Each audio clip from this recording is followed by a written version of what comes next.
আল্লাহর কসম আমার মাদ্রাসার 35 জন ছাত্র, ছোট ছোট ছাত্র 35 জন ছাত্র রোজা রাইখা এই বছরে মিলাদুন নবী উদযাপন করেছে।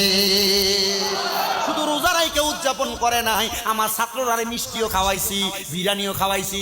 জিগাইলো হুজুর মিলাদুন নবীতে তো নবী রোজা রাখছে, তো রোজা রাখলে ইফতারের সময় এত ভালো খানা।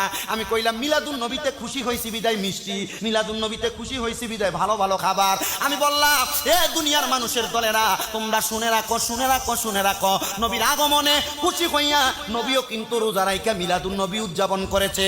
আমরা যারা সুন্নি মুসলমান আমরা রোজা রাইখা উদযাপন করি। এবার তারা বলে তোমরা কেন নবীর আগমনে জুলুস করো? আরে আসলে সত্য কথা, আপনি কেন করেন? নবী তো করেন নাই, তোমরা কেন করো? এটা তো বেদাত, এটা কেন করো? এদেরকে উল্টে প্রশ্ন করবেন, এটা বেদাত আমরা মেনে নিলাম, নবী জুলুস করে নাই, তুমি বলতেছো।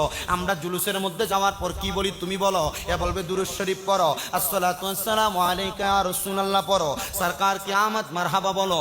জুলুসের মধ্যে যে সালাতু সালাম দুরূদ শরীফ পড়ো, এরা জিগাইবা দুরূদ শরীফ পড়া গুনাহ, এ বলবো না।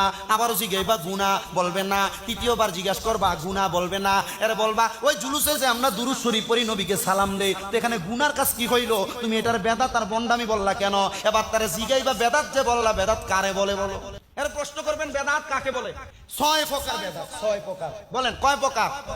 হুজুর বেদাত না 2 প্রকার? বেদাত 2 প্রকার তো, বেদাতে সাইয়্যা আর বেদাতে হাসানা। এই বেদাতে সাইয়্যা এবং বেদাতে হাসানা 2 করে আরো 4 প্রকার। আরো কয় প্রকার? 4 প্রকার। এই বেদাতের প্রশ্ন আমার ফাজিল ফাইনাল পরীক্ষার ভিতরে এই গত বছর ফাইনাল পরীক্ষাতে বেদাতের প্রশ্ন আসছে। এখানে বেদাতের প্রশ্ন করতে যেয়ে দেখলাম এই জন প্রশ্নের উত্তর পড়তে শিখাই রে, উত্তর পড়তে যেয়ে দেখতেছি যে বেদাতের ভিতরে এখানে অনেক কিছু লেখা রাখছে। লিখে যে দেখলাম, আমি চিন্তা করলাম বাংলাদেশের মাদ্রাসা বোর্ডের ভিতরেও ওহাবি ঢুকছে। বাংলাদেশের মাদ্রাসা বোর্ডে কি ঢুকছে? ওহাবি ঢুকছে। হুজুর কেন এই কথা? আমি দেখতেছি এ লিখতেছে মাথারে যাওয়া বেদাত প্রশ্নের ভিতরে। এত জানে না আমি তো ওহাবি না শুনি, কারণ আমার নাম্বার ইয়া তো এটাতে নাই, আমার ওয়াই মার্কশিটের যে পেপার এটা তো এখানে নাই। এ যে লিখতেছে এগুলা আমার কাছে খুব চিন্তা হয়।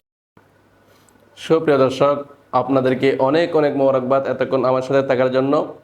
যদি আমার এই ভিডিওটি ভালো লাগে থাকে তাহলে একটি লাইক করবেন, কমেন্ট করবেন এবং বেশি বেশি শেয়ার করে দিবেন, যাতে করে আপনার অন্য বন্ধুরা দেখতে পারে।